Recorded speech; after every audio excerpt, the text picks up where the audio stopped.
Good afternoon, everyone, and welcome to the Bevel Texas Recovery Support Services ECHO. Thank you all for joining us today. My name is Shreya Prasanna, and I will be facilitating today's session. Before we get started, please note that we are recording these sessions for later distribution. Please note that anything listed in the chat does not appear in the recording. These sessions are enabled for live closed captioning. If you would like to view closed captioning for this session, please navigate to the bottom of your Zoom window and select Show Captions option. You may need to click on the three dots or the More menu at the bottom right of your Zoom menu. If you're having trouble accessing this, please message Echo IT. To help us with attendance, please enter your name, affiliation, and email into the chat. To access the chat feature, click on the speech bubble icon of the navigation bar of the bottom of your window. To all the Bevel Texas providers, please make sure that you identify yourselves during the session, or if you're joining via phone, please email your phone number and name to beveltx@utisca.edu. We appreciate your support in helping us fully capture this record. We love to see everyone's beautiful faces, so if you are comfortable and able, please join us by video, especially for the discussion portion of our session. We encourage everyone to speak, but ask that you stay muted unless you're speaking. You can also use the chat feature to raise comments and ask questions. We want to hear from as many of you as possible, so please keep your comments brief to allow time for others to speak up. Please note that no predicted health information is allowed in either the chat or the discussion. That includes sharing names, exact dates, or medical information in a way where someone could identify the person. During and after our session, our wonderful Echo ID support kiddo will send out a link to an evaluation of the session. All participants filling out the survey will be automatically entered into a raffle for $30 Walmart gift card. Our didactic today is on principles of mental health first aid. Following that, we will discuss a case from the Santa Maria Hostel. We will start with introductions, followed by didactics, Bevel program announcements, case presentation, and open discussion. Thank you all again for joining us today. These sessions are what we make of them. We encourage you all to share your comments, questions, and insights in today's conversation. And with that, we will do some introductions. Joseph. Good afternoon, everyone. My name is Joseph Sanchez, pronouns he, him.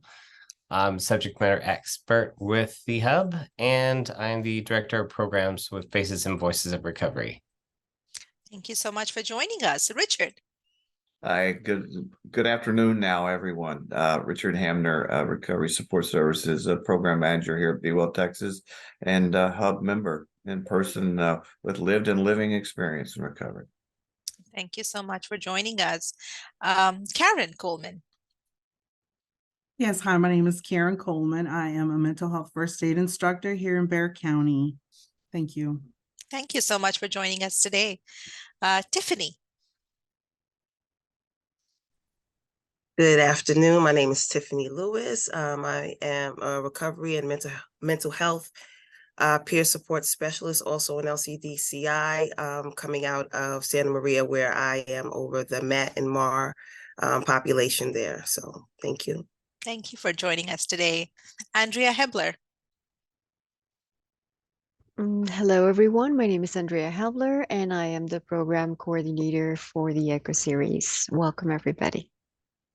Thank you. And do we have Sean by any chance here? Not yet. Okay, we will move on to our didactics. Karen, you can take it away whenever you're ready. Thank you. Welcome, everyone. My name is Karen Coleman. I am a mental health first aid specialist, outreach specialist with the Center for Healthcare Services. Next slide, please. So as you know, here are the learning objectives for today. I won't spend too much time reading each of them, but they are here for you to kind of take in. I do want to start our session today, and for the sake of time, I want to jump into a video that I want to will put things into perspective as to why we're here today. Go ahead. I'm Danny. I've lived with depression and anxiety for about 12 years. And today I'm going to be opening up about those mental health challenges with some complete strangers in the hopes that we can start normalizing conversations about mental health. Hi, I'm Danny. Nice to meet you. I'm Coleman. It's nice to meet you too. Cecilio, nice to meet you. How are you? Doing well, thank you. I'm doing really good. Yeah. Doing good. Yourself? I'm actually not doing so well today. Okay, that's honest. Oh, is that right? Okay. So Okay. Okay, what's going on? can you tell me a little bit more about it? Do you feel comfortable talking about it, or? Yeah, I can talk about it. So I've been living with depression for a long time, and this week has been particularly hard for me. So a lot of people simply just don't know what to say and what to do when somebody opens up to them about a mental health or addiction challenge. And that's really where mental health first aid can be valuable. It teaches people a concrete action plan for starting a conversation and getting somebody the support that they need, whether that's treatment or just a non-judgmental listening ear.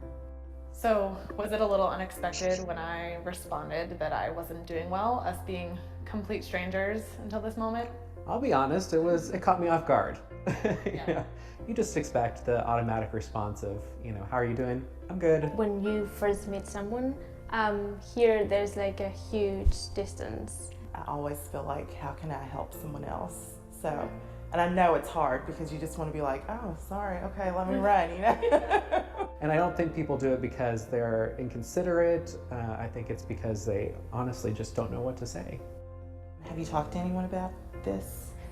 Sometimes I just don't want to burden. Yeah. I know it feels like that, but most of the time people want to help. Yeah. Like everyone kind of wants to be useful to other people, so they want to help you. So don't feel like you're burdening them. That was really nice. I totally wanted to give you a hug, and then I was like, that might be weird, but okay. No, that was exactly what you should have said. Myself, I was thinking okay, this person is in need of help. Try your best. Listen to them. Sometimes that's the best thing you can do is just listen. If you had cancer, you wouldn't just try to you wouldn't will yourself to get better with that. And so I hope that people just start talking about it more. Wouldn't it be refreshing if we could take off the mask? Yes, absolutely. Be real people. So how did you learn how to respond that way? My father committed suicide when I was young, and it was a really pivotal change. And I think I spent most of my life trying to avoid that and avoid talking about that and the shame and the guilt. So I really made this decision to learn how to interact with people and be empathetic and show people that someone does care about me even if I don't know you. I think people should just ask more questions, because it's once you get to know the person and understand that it could literally be any of us, any of us could have this at any point in our lives. How could you make a judgment on it? Can I give you a hug? Well, absolutely. I love hugs. Thank you.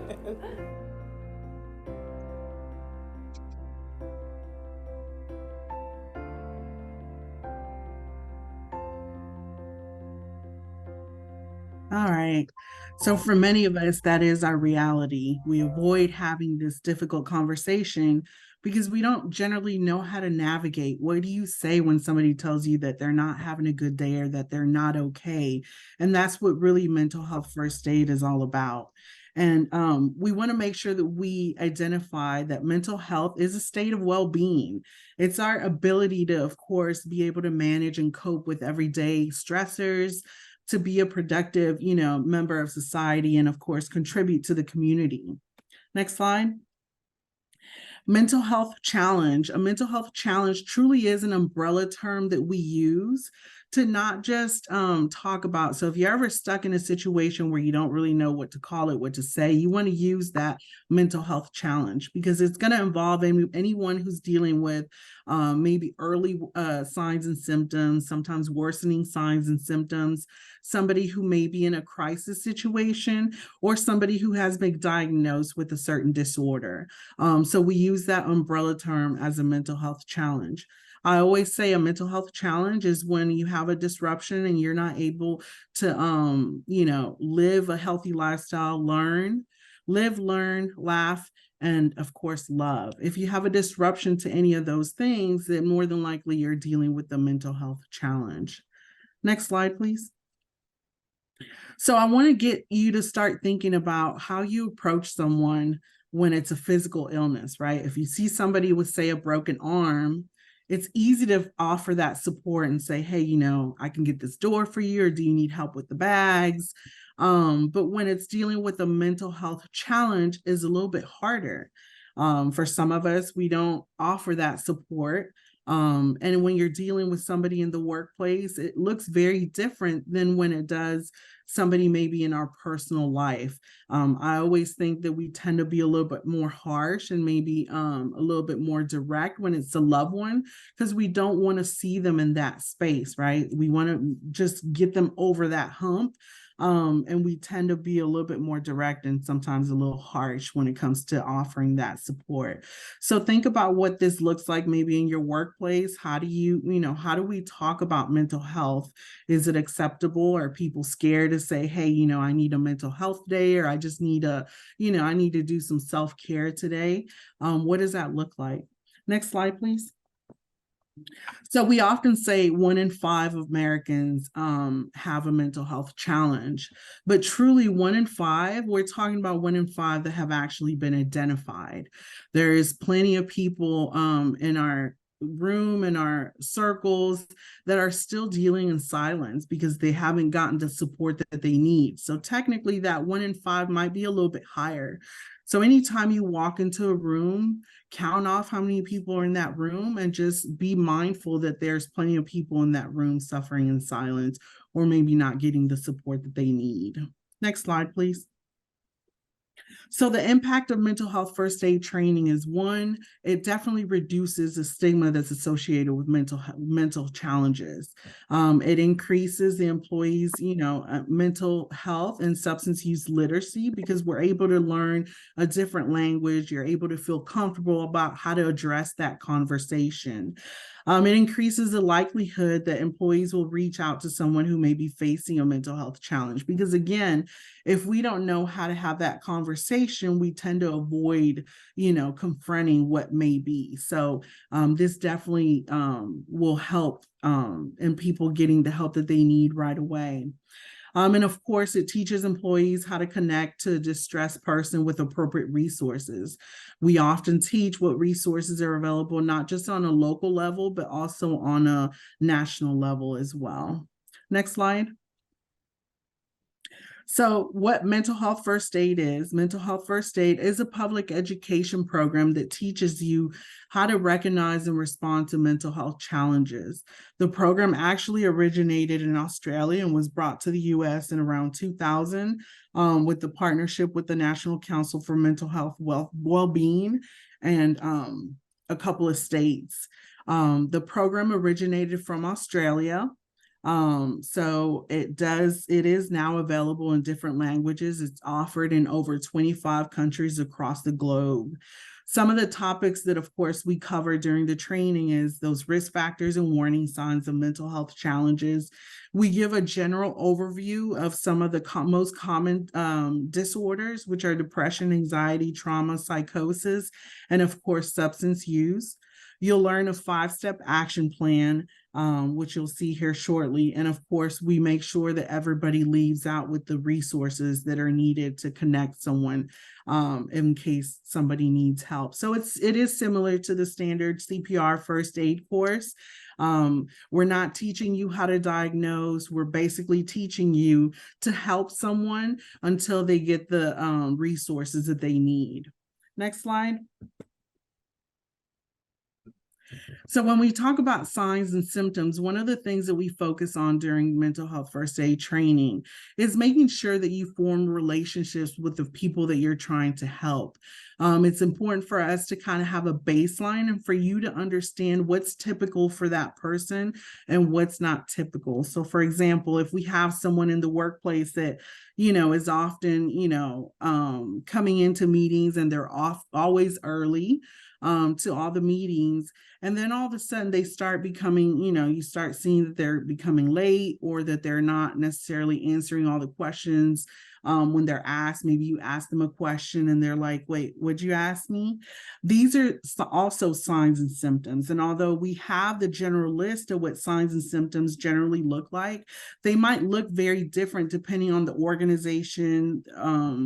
If you're, at home, they might look different. At work, they might look different. So pay attention to that shift in that person's behavior. That's why I put that image on there, focusing on the shift. When there's a shift in that person's behavior, that's when we generally want to have that conversation. So it could be just something as simple as, hey, Karen, I noticed the last couple of meetings, you've been coming in late. Is everything okay? And allow that person to kind of let us know, hey, I'm okay. Or they might say, something is going on.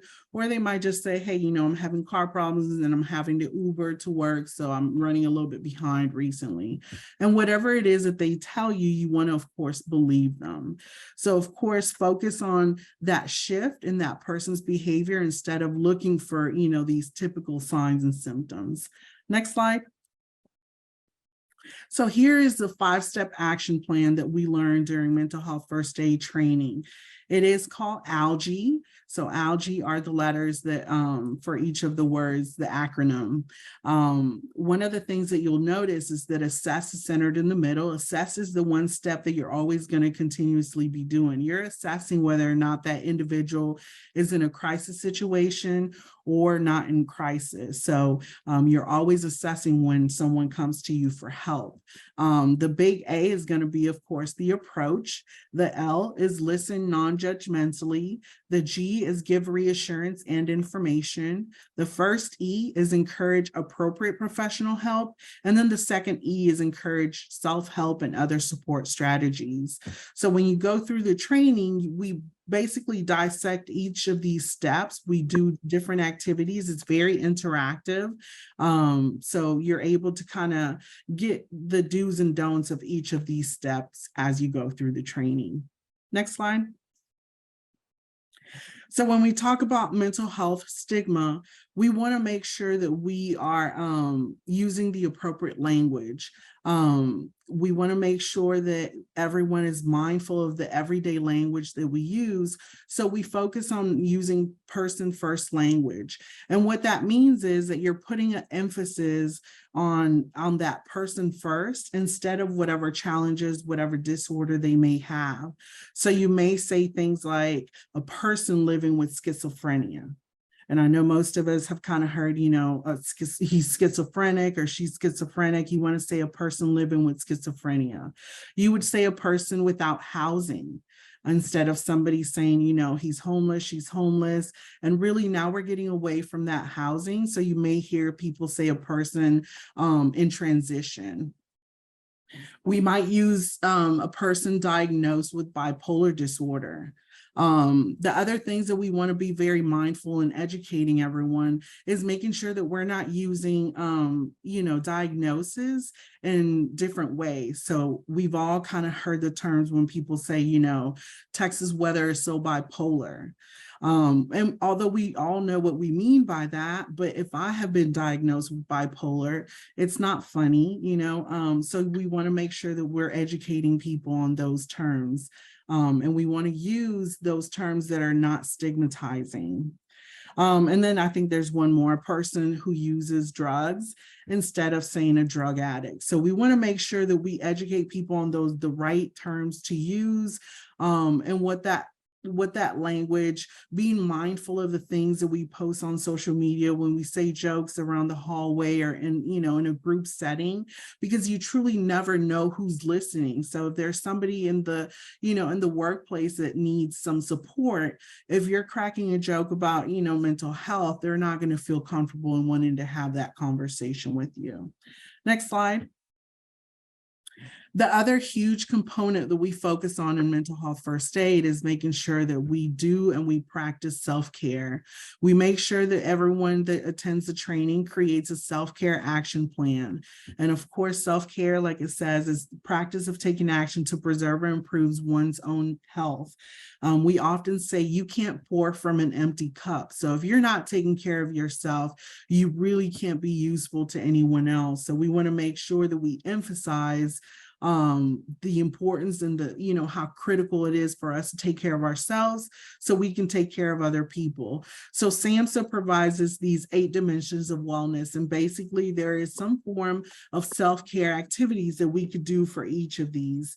So as we go through the training, we go through each of these domains and we allow people to create their own self-care. Self-care looks different for all of us. While I might like to take naps, someone else might want to, start doing some form of exercise, run, So we make sure that we allow different ideas to come into the training groups so people can get different, there's always someone that's like, oh, I never thought about that, so we definitely emphasize self-care.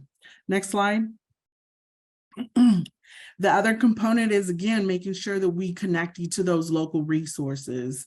We want to make sure that you understand that the sooner we get people connected to those resources, the better the outcome will be for that individual. So it's important for us to know those local resources as well as those national resources. We offer that QR code on the bottom right-hand side, which leads to that website Sacred, which has additional resources for our county. So you would type in your zip code, and it definitely has more resources than just mental health resources. Of course, we emphasize, the use of 988. And making sure that people know that 988 is also another resource that's available to the community as well. Next slide. So we do have different curriculums. We have an adult mental health first aid curriculum, which is for anybody who's working with other adults. We have a youth mental health first aid curriculum, which is for any adults that are working with adolescents or youth. And then we also have a teen mental health first aid. So teen mental health first aid has to run either through a school district or through a youth serving organization. But teen mental health first aid is for anyone in the 10th, 11th, or 12th grade level. So it's anyone between those 15 to 18 age group. Research has shown that students and teens will turn to each other before they turn to a trusted adult. So what teen mental health first aid does is it teaches them what signs and symptoms, what that looks like within themselves or maybe within their peers, and when it's appropriate to get an adult involved. So that's what teen mental health first aid is all about. And then we have these other modules that are also available, which are higher ed, public safety, fire and EMS. We have veterans and older adults, and basically those are more specific to that population. All these trainings are available virtual or in person, and then we also have a blended option. That blended option just means that that person completes like a 2-hour webinar pre-work on their own, and then they will complete the remaining training on either virtual or in person, so either one. So if you know anyone who might be interested, who would definitely benefit from taking this training, we want to make sure that we educate everyone that this resource is available to the community. The more people we train, the better the safety net will be for our community. Next slide. So here are some references. Again, SAMHSA is a great tool, and mentalhealthfirstaid.org is also another useful tool that you can use. And the last slide has my contact information if anybody is interested in getting trained. And I believe I have, if anybody has any questions, I'm open for questions. Thank you so much, Karen. This was a wonderful presentation, and that video was incredibly powerful. Thank you so much for sharing that. And I'll open up the floor for any questions. I can't find where I could raise my hand, so I'm just going to go ahead and talk. That's okay. Of I course. don't have any questions, but I just wanted to let everybody know that because sometimes people that have a lot of book learning and are, I think this is beneficial even if you have a PhD or or a medical doctor license, because it's a professional reminder for one, but also it kind of narrows. It's almost, you know, like when you have an elevator speech, it kind of narrows things down so you can think quickly whenever, especially when you're dealing with like loved ones or neighbors or that kind of thing. And then I just recently had an experience where my mother has my mother, she has a new psychiatrist. And when I walked in, I thought I recognized her. And she said, "You're Kay, you taught me mental health first aid." And she went on and on about the class. So even psychiatrists benefit from the class and appreciate the class. So I encourage everybody, regardless of your educational background, to attend. Thank you, Kay. Yeah, it's really a tool that I use every day, even with friends. There's times where, you know, the conversation gets heavy and I get stuck and I just refer back to those steps. And again, it just helps to have that better conversation and just that guidance. So thank you for that. I have a quick question. How old do the teens need to be? So the teens have to be in the 10th, 11th, and 12th grade. So it's that 15 to 18 years old.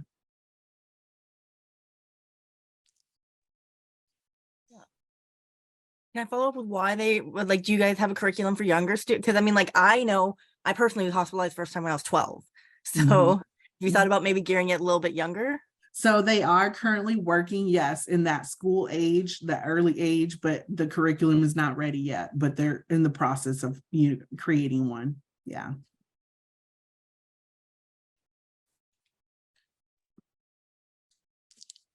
Thank you so much, Karen. I was just going to say, you know, this is so applicable.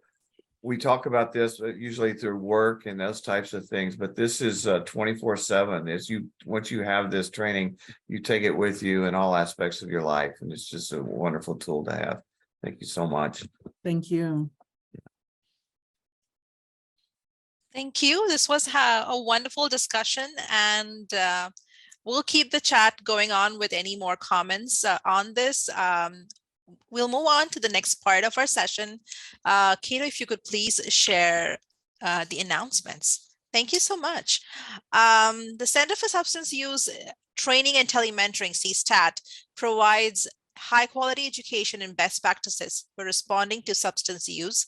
CSTAT can help enhance professional knowledge and self-efficacy to screen, train, and make referrals for people with substance use disorders. To learn more, please visit us at cstat.utisca.edu. Next slide. Save the date for our next Texas session taking place on Thursday, August 31st. Registration will open soon. To learn more or register, please visit texas.org/sessions. Next slide. Our next RSS ECHO is on Wednesday, August 23rd. We have a wonderful speaker lined up, so do join us. And with that, we will move on to our case today. Tiffany, if you could please share your case and walk us through it. I sure will. Good morning or good afternoon, everyone. Again, my name is Tiffany Lewis. I'm over at Santa Maria Hostel here in Houston, Texas, and I am going to present the case of the day.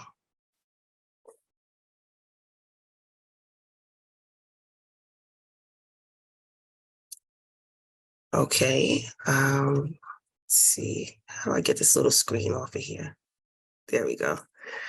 Okay, so again, Santa Maria Hostel, we are a fully functioning residential and outpatient treatment facility that services women, women with children, those who identify as women, all persons who identify.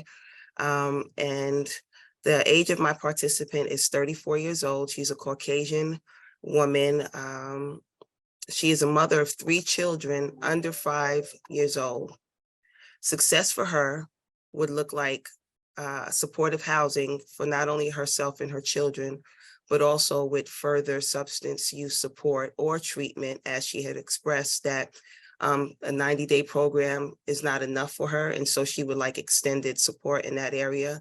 Also, she is currently on Suboxone as one of her paths of recovery.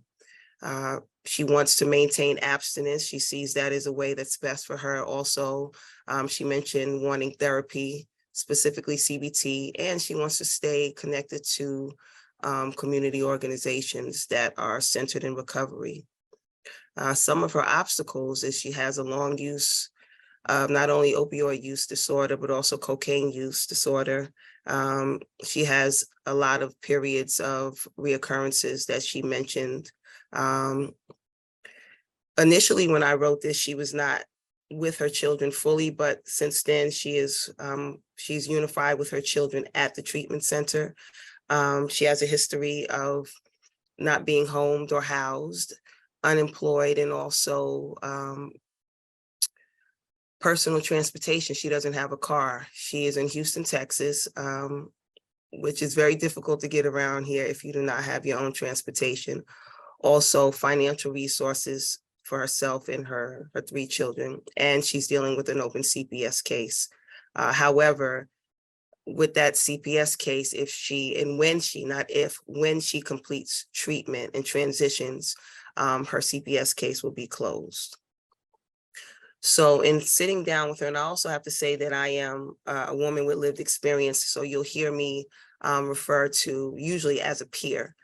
So when I sat down with my peer and we talked about what her strengths and where she'd like to improve, her recovery capital looks like, one, she does actually have a doctor. And a lot of times when people go into residential treatment, their mental and their physical health has been at bay. So she has actively been going to get her health checked out, her dental, also her vision for herself and her children. She was estranged from her children while in her using state. And so her children were not getting that care. And so they've begun to get that as well, particularly under being Santa Maria, which helps and supports in those areas. Being at Santa Maria, again, it's an environment free from alcohol and other drugs. She has access to regular nutritious meals. Those of us who have been in treatment, we usually leave there with that extra 40 pounds because we have not eaten well in a very long time. And so her and her children are eating well. Also, what we do as recovery support is we can take our peers outside and connect them to outside recovery supports. And at this point in her life, she actually has goals and hopes for herself and her children. The options that her and I have discussed and are considered, one, I mentioned earlier, we are looking for safe housing for her. And I have to admit that when I first came into recovery support services, I was thinking that the goal is to get someone at a sober living or a recovery home. What I have found out is that if housing is in fact the goal of a person, it doesn't necessarily have to be a recovery home, but it needs to be someplace safe. And it also needs to be someplace where she has access and mobility to get to her recovery support. So that is what we are looking at. There is a homeless shelter here that not only extends treatment for those who are without housing, but they also will place them in safe housing. And so we're looking for that as well. Just coming out of Austin a few weeks ago, Oxford House were presenting. I actually asked the young lady who was presenting about Oxford House, I was mentioning this peer because she again has 3 children. So we were looking at that. She had mentioned that that might not be a viable possibility. And so we're keeping all things in mind and identifying affordable childcare because she wants to work and she wants to support her family. And so not only obtaining immediate employment, but also getting her hooked up to possibly vocational rehabilitation services so that she can not only further her education, but her skill set so she can actually have employment that not only meets a living wage, but she can be comfortable, you know, and have the life that she desires and that she sees. All right. Do I stop here? Okay, the questions I have to ask. I'm sorry. Here we go. Y'all know I'm nervous, right? Okay, so the questions I have for you, the RSS ECHO community, how can I help this person have access to the type of housing that is best for her?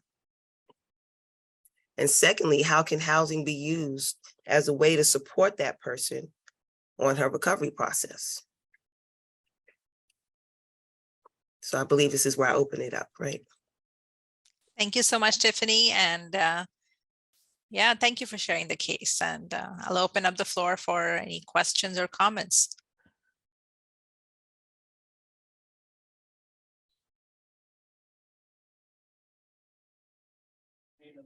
I just want to say, Tiffany, you did a great presentation. It was good seeing you last week. Yes, hey, Carrie, thank you. And yeah, I wish we had more mommy and me and bigger ones, you know what I mean? As in the ages and whatnot. Because I know there can be a limit so the kids don't overtake the whole house. Like in Dallas, we have some bigger one. We have one that's a little larger, but not in Houston or down south.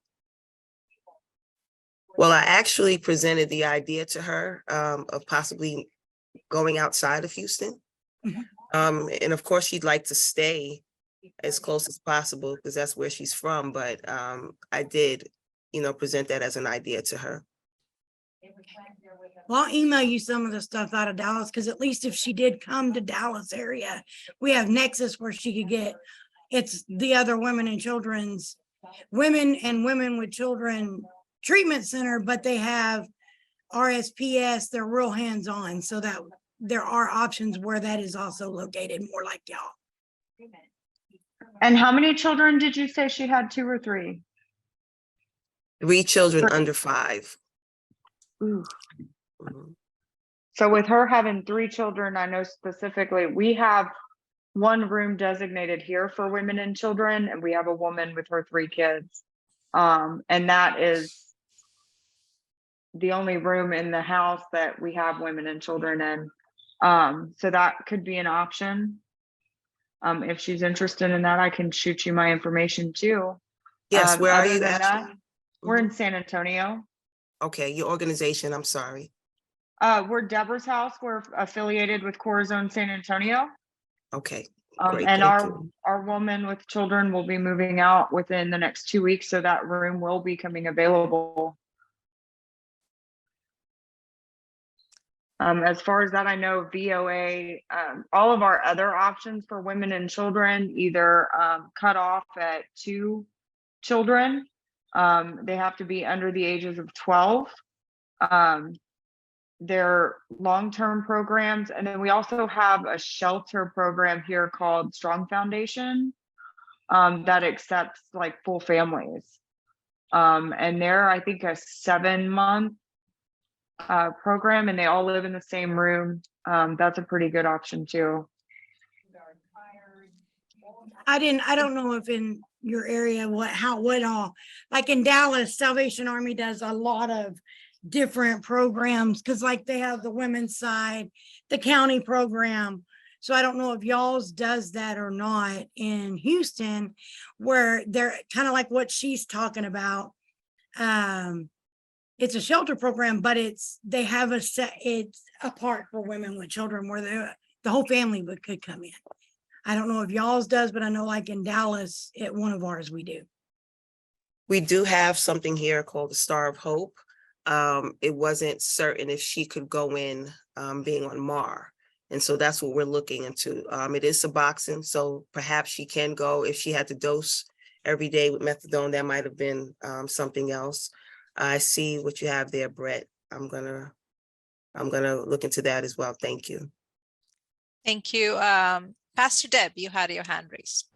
Thank you so much. And to Ms. Lewis, I hear what you're saying, and I wanted to just add something because I'm in Houston here, and we've worked with Santa Maria in the North Houston. And I wanted to say that I wish that we could get some better updated guidance about the in between safe and affordable housing. Because when you need supportive housing, and I heard you say, well, maybe not necessarily a sober housing place, because there is a conflict when you have a person in MAT or a medication. Even we have some people that go to places that don't have medication or medical services, and they get disconnected from co-occurring problems and psychological and psychiatry medication. And the other point I wanted to make about maybe going to a smaller area in this big Houston is that the more affordable or the HUD places we're dealing with right here in Northline are mostly we're the underserved, underrepresented, and under-resourced area. And a resource desert is a tough place. For instance, we have a HUD unit now, and the woman came in because she's been doing well there. But when COVID was over, they had taken out the playground, and now they're not putting it back. And now she's telling the 3 kids under 5, they're staying to stay in your apartment and bathe together, no water play out in the courtyard. So their condition of living, their quality of life, added to their original social determinant of health and economic status, are all factors. And we need more faith-based people involved here in these communities, these cracks of where the grassroots are trying to work. And that's what I'm doing over here, Tiffany. And I'm gonna get in touch with you because this has impressed upon me that maybe I could give you some insight as to what's happening on the streets of these apartments and hotels and things, and some of the HUDs, because we're drilling down on them with recovery. Thank y'all so much. Thank you. I appreciate it. Thank you. Johnny. Yeah, hey, I like what you had to say, Pastor Deb. I mean, I think that's so vitally important. But I was my recommendation though, Tiffany, is it seems like you're tasked with a hard job in this particular situation. But I wondered if it might be helpful to try and maybe reach out to some of the other recovery support organizations in Houston and see if maybe they have any kind of recommendations, for you, because it could be that, they're utilizing places in the community that you might not be aware of because Houston is so big. Absolutely. And so that could be an option and opportunity to kind of collaborate and see what you can drum up there. And I know here in Abilene, we have a place called Noah's Project, where women, typically is women who are in abusive relationships, go, and they can go there with their children, and it's kind of a safe space for them.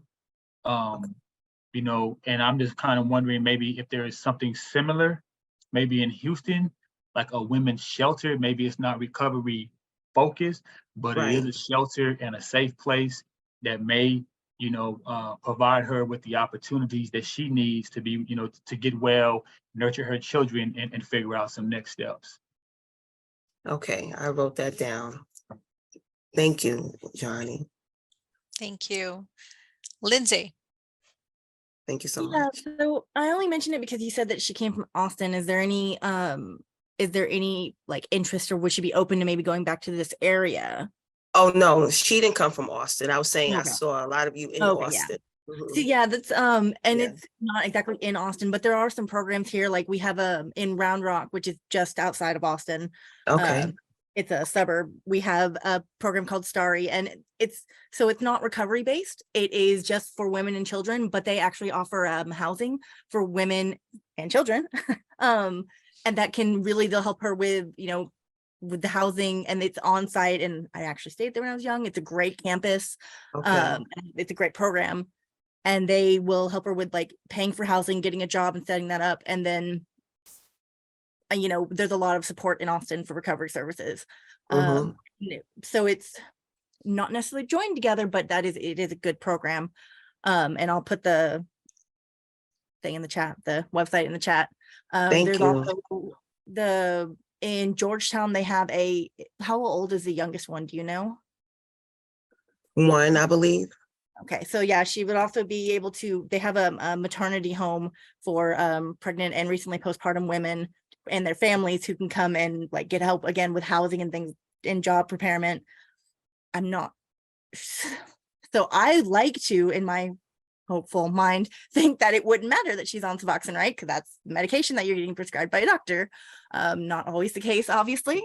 But I do know that because you can access it like online and have it like mailed through the program, that, you know, I would hope that wouldn't be a barrier. And so Austin, I'll put that in the chat as well. And then, I mean, yeah, if she's not stuck in one place, I mean, there's a lot of Salvation Army places and things like that. I've mixed reviews on the shelter that they, you know, I'm sure we all know the horror stories that come out of places like that. But it's an option. The other thing is that a lot of times, if you find the workforce programs will actually help with things like, like that. The Texas Workforce Commission will help with housing, childcare, and finding a job very often. So that might be another option just to look into. Also, Goodwill has a housing and workforce program. Thank you, Lindsay. Thank you. I see your hand, Megan, and I was going to respond because coincidentally, Santa Maria has 2 homes, but they're full. So we have one, our Paschal house, and then we have our sober living on the property, but they're at capacity. Hey, Kelly, I see you there. So yeah. I just grabbed Kelly. I was like, you know, come over. Hey, so and I'm a part of that, Ross Joseph. So Oxford House has women and children, like the Shelby Marie House is women and children. The Yorkwood House is women and children. She has 3. That's the number one thing. She has 3 of children. They don't allow 3 children? No, it's usually up to 2. Really? And depending on the place. So that's what the unique, you know, thing is about this particular case. She has 3 small children. So other than that, I'm stumped on that as far as sober living. But so, you know, at the Galveston County Ross meeting, that Jeff from Oxford House, that might be something to talk to them about. Just I don't know, that doesn't sound right. A lot of people have 3 and 4 children. You're right. You're right. These are the questions that I've been asking as I've been, and you mentioned, Joseph, I've gone to Galveston. I was just on to Houston, also Dallas. So I've been asking around. Let me see what you have here. I've definitely been asking around.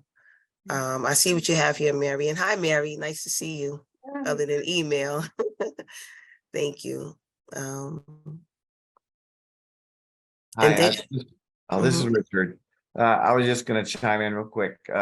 Mary brings up the point about our Be Well Texas program. Unfortunately, that age limit it's emerging adults 18 to 26. I think Maria is part of that. But I was going to ask about like the Homes Project. They go through HHSC. They have support for that. There are homes in Houston. I think I saw Thriving United kind of made a comment. San Angelo. So you have Midland, San Angelo, Austin.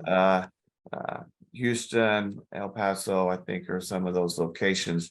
And I'm going to put Recovery People's list here because they have a list of homes throughout the state that are NAR certified, that are MAT friendly homes that are across the state, and you can certainly reach out to them for women with children's homes.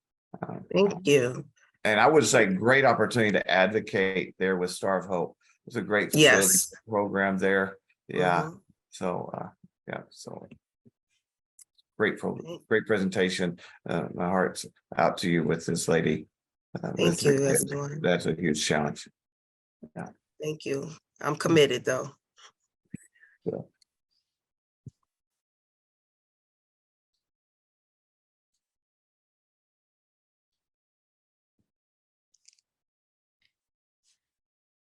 Any other questions or comments? Maybe any resources?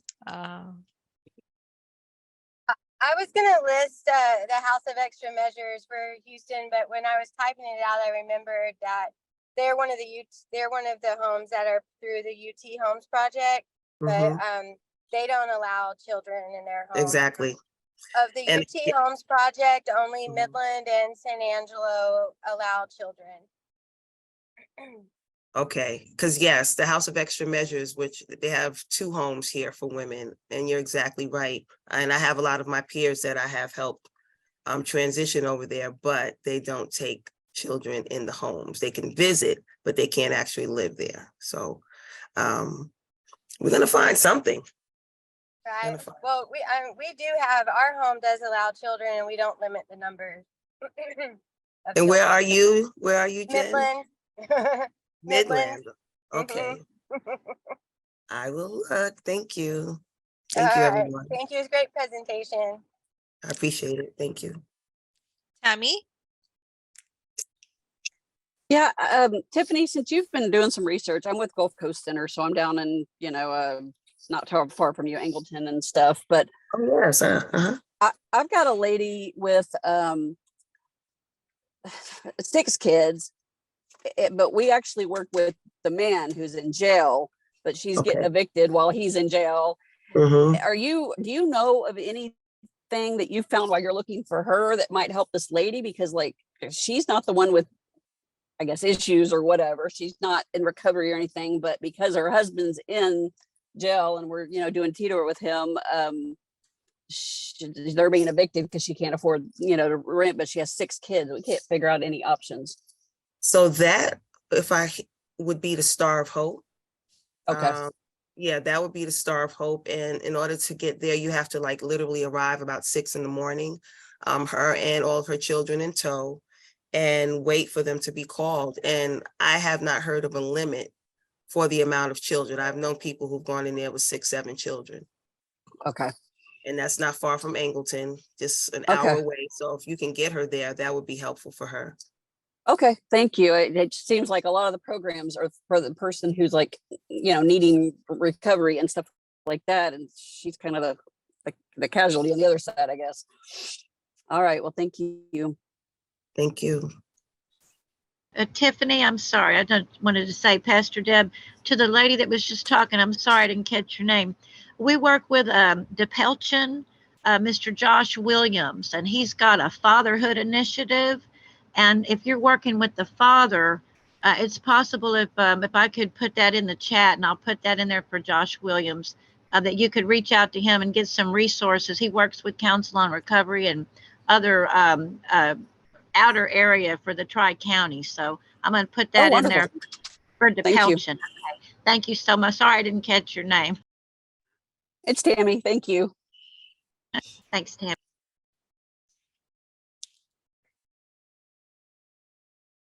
Thank you. And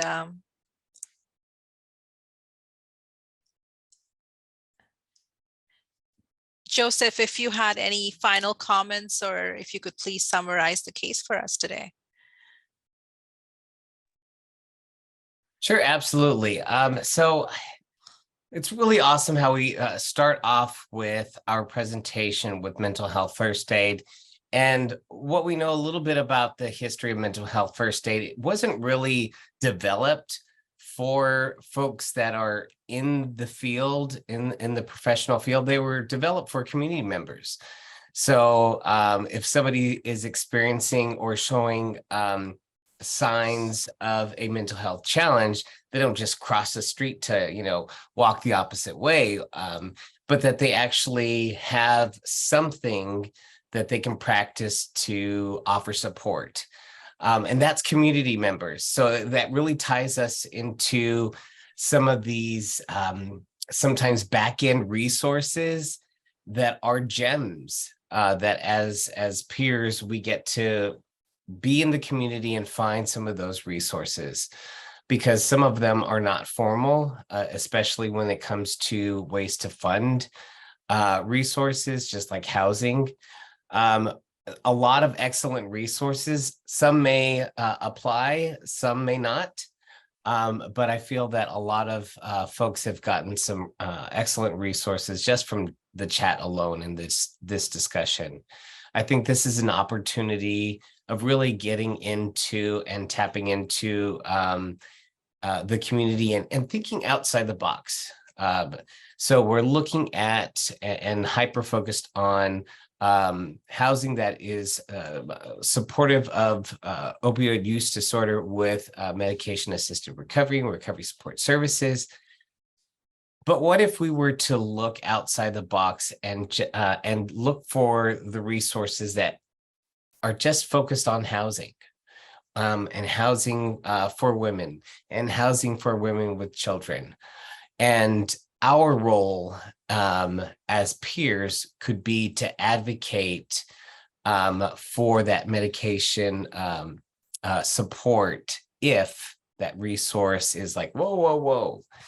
And that may be, us being the change in our community. So there are a lot of faith-based houses. There are sometimes in our communities, just the members of congregation that just happen to, open their house to mothers with children, if anything, just for a temporary time. And it's really tapping in to a lot of those different resources and keeping the finger on the pulse of everything. So I think as we start to get more and more comfortable and familiar with our roles and in our profession, don't forget to look inside our community and tap into those natural resources, because that's why they hired us. They hired us for our expertise, because we know our stuff, we know our neighborhoods, we know the stuff that doesn't make it to the websites. We know the resources that aren't funded, that are really pulled together by community members. So awesome stuff. Thank you so much, Tiffany, for the case, and Karen. I always love to hear about mental health first aid, and you did it in such a beautiful way. I haven't seen that video, and so thank you for bringing that as well. Thank you all, and I hope you have a fantastic July, the rest of it at least. And we look forward to seeing you next month. Thank you so much, Joseph, for summarizing it so eloquently. And thank you all for joining us today. As a reminder, to earn continuing education credits, please complete the post-session survey using the link in the chat. Our next session will be on Wednesday, August 23rd. Have a wonderful rest of your summer. Thank you. Bye-bye.